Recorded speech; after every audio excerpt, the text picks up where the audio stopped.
Good evening and welcome. I am Amarachi Ubani. Tonight, women take to the streets in Makurdi, the Benue state capital, to demand full implementation of open grazing prohibition as one person is feared killed a day after the act came into effect. President Buhari requests to lay the 2018 budget before the National Assembly next Tuesday. Lawmakers in the House of Representatives kick against the proposal. Our big story tonight looks at the state of Nigeria's sporting infrastructure with special focus on federal stadiums spread across the country. And Spanish High Court judge remands 8 former Catalan ministers in custody over the region's push for independence. And on business news tonight, National Competitiveness Council of Nigeria releases first ever sub-national competitive index, ranks Lagos #1 amongst 36 states.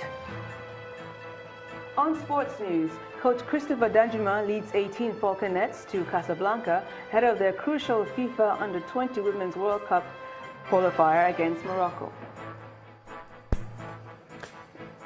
And from Abuja, EFCC sets up crack team of investigators to probe the 200 million naira contract scandal allegedly involving former SJF Babachir Lawal.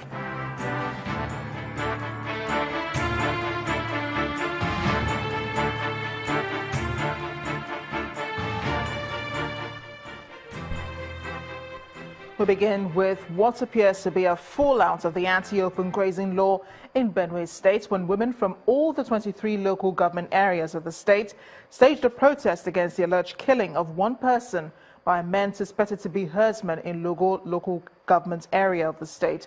The herdsmen are said to be part of those who are leaving the state on account of the new law and are not willing to adopt ranching as demanded by the law. The protesters are asking for the full enforcement of the open grazing prohibition law to end the killings. After a lot of controversies, the Benue State Open Grazing Prohibition and Ranches Establishment Law finally came into effect on November 1st. But on that same day, one person was reported killed in Logo Local Council of Benue State by armed Fulani herdsmen. This killing has raised another concern regarding the grazing bill, and so women from the 23 local councils have taken to the streets demanding the enforcement of the new law.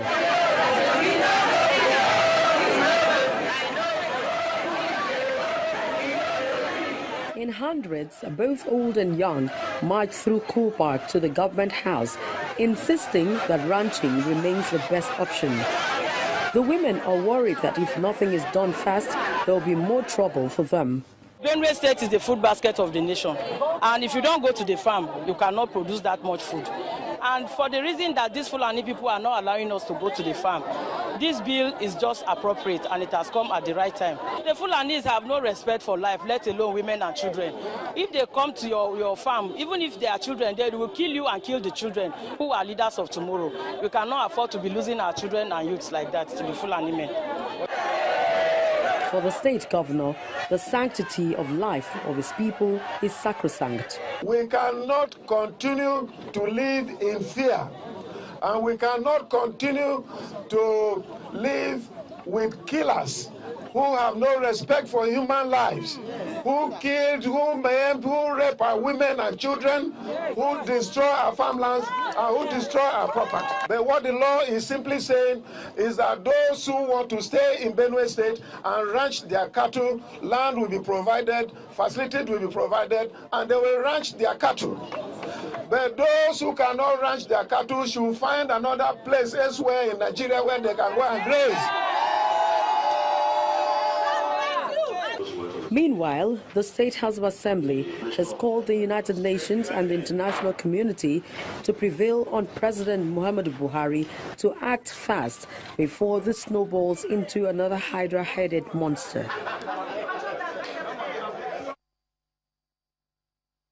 Still on the anti-grazing law, the onset of the dry season marks the period of migration for cattle by cattle herders, particularly southwards in search of greener pastures.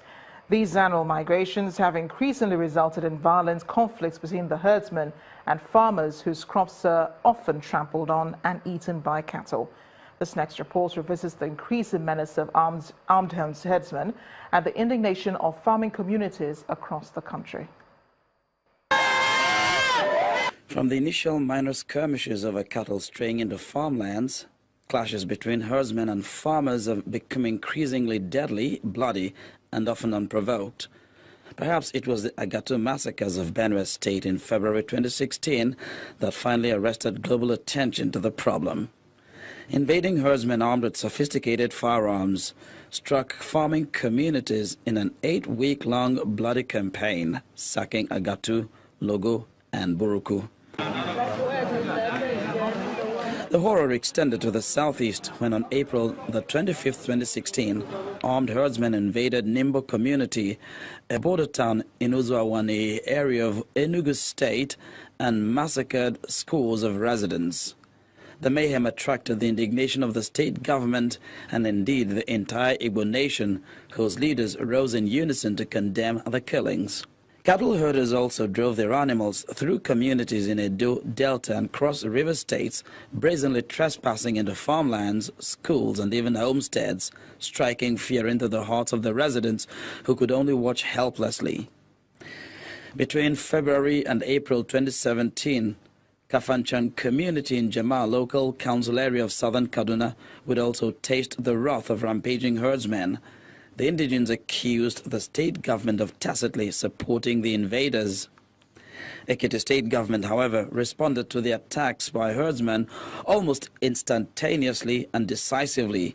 Governor Ayo Fayoshi immediately banned open grazing, constituted a task force to restrict movement of cattle, and read the Riot Act to their owners. I'm going to take a bill to the House of Assembly. I'm going to criminalize it. I'm going to ensure that this thing stops. They are hiding under this grazing thing to destroy our people.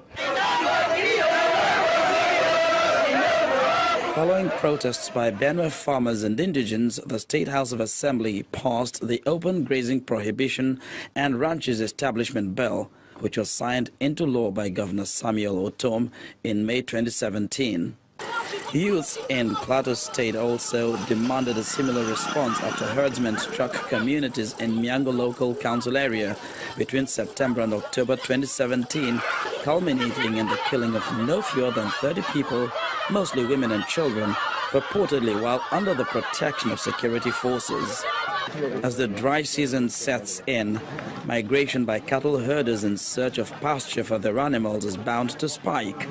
But state governments and residents have grown impatient with the no longer friendly visitors. And if care is not taken, the scale of conflict this time might be unprecedented. Joining us now on the News at 10 live from our studio in Abuja is a legal practitioner, Madaki Ame, as we look at this critical issue of the herdsmen and farmers clashing in the country. Thank you for joining us tonight, Mr. Ame. How do you see the implementation of the anti-grazing prohibition law playing out in Benue State? Well, thank you very much. I think we have a major challenge, right now. The challenge is that it's a good idea to prohibit open grazing because the practice is primitive and it's not sustainable.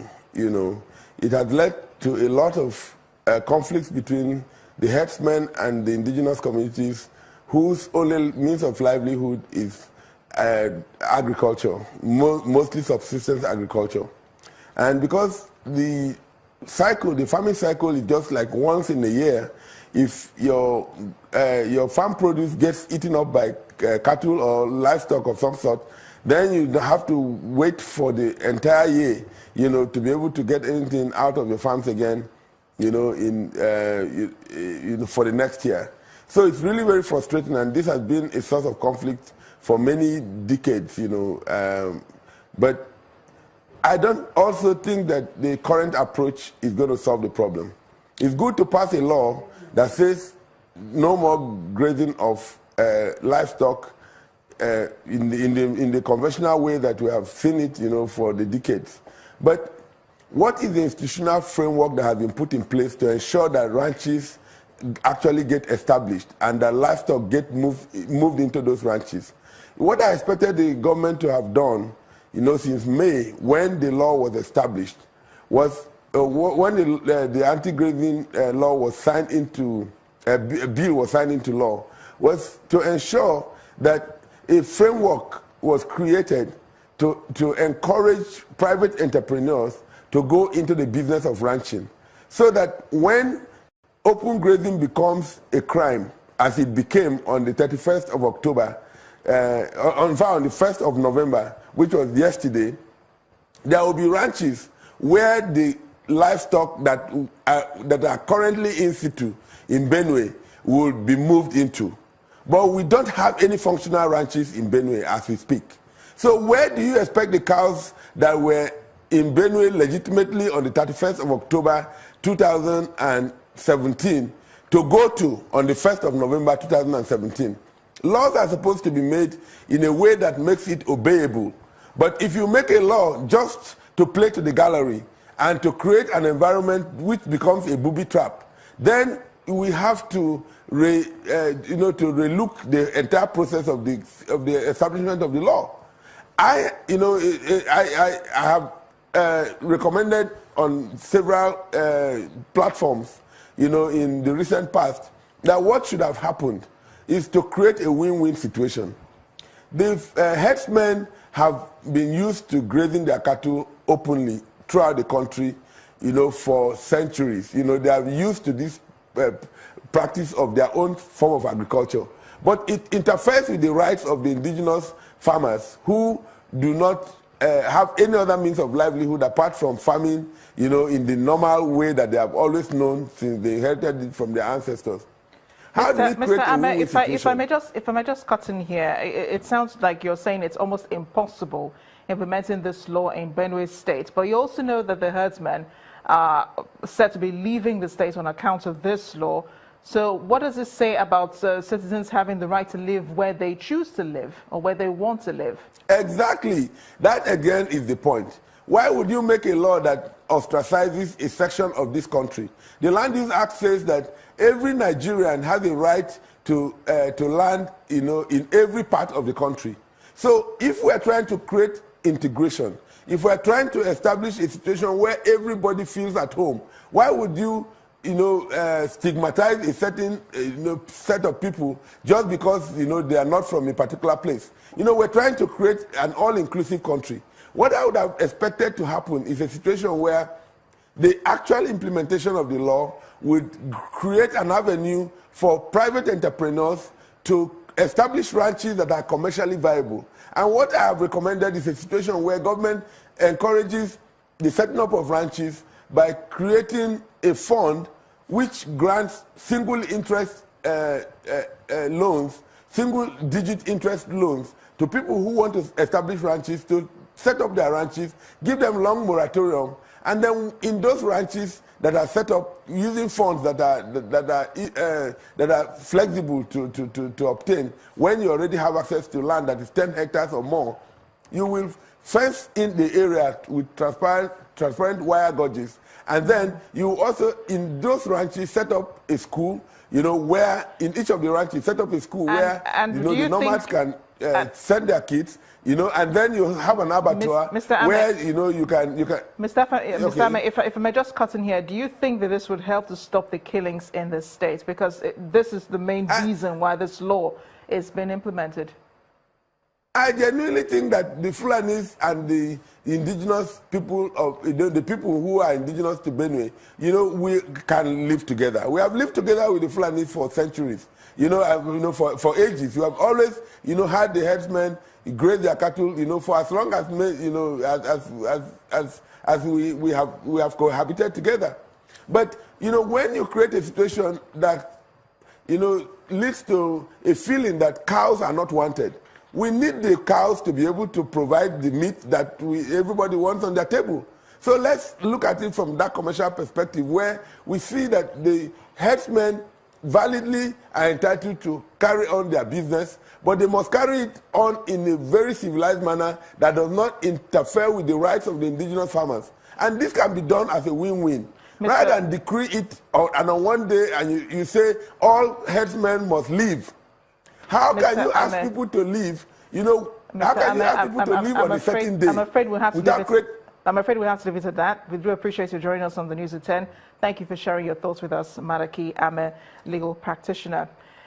In part 2 after the break, the House of Representatives begins investigation into State House Clinic in Abuja. Stay with us.